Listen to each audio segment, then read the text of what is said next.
নিজেকে পরিবর্তন বলতে মেয়ে তো বড় হচ্ছে, নিজের সেলফ ডিফেন্সের জন্য এটা দরকার। আর তার উপর মানসিক বিকাশটাও ঘটছে। রাস্তাঘাট আজকাল যা দিনকাল, নিজের সেফটি হিসেবেও এটা খুব ভালো। সেই জন্য মেয়েকে আরও শিক্ষা দেওয়া।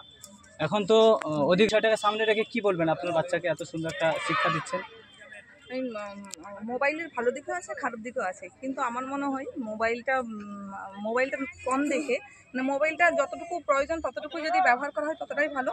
আর এর সাথে সাথে এই যে ক্যারিয়ারটা হচ্ছে, এতে ওদের শারীরিক বিকাশও হবে। আর ওরা এখন যে মেয়েরা একারা বেরোতে ভয় পাচ্ছে না, মানে বিপদের মুখে পড়তেই হয়, তার জন্য সেলফ ডিফেন্স হওয়া খুব প্রয়োজন। তাই ক্যারিয়ারটা খুবই শেখা প্রয়োজন আমার মনে হয়।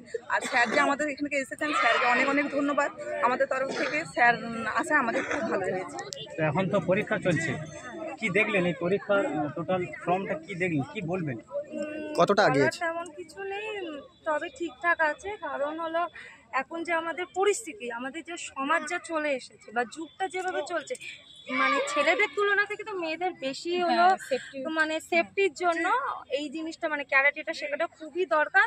আর এটা যেহেতু মফস্বল এলাকা, এইখানে এই টাইপের উদ্যোগ যে স্যার নিয়েছে, তার জন্য হলো স্যারের কাছে আমরা সবাই মানে ভীষণভাবে থ্যাঙ্কফুলি। কারণ এখন মেয়েদের সেফটিটা ভীষণভাবে দরকার। কারণ আজকে যদি আমি আমার মেয়েকে নিয়ে বেরোই, কখনো যদি কোনো রকমের প্রবলেম হয়, আমি যেটা না করতে পারবো, আমার মেয়ে সেই জায়গাটা প্রোটেক্ট করতে পারবে, বা আমার মেয়ে একাও করতে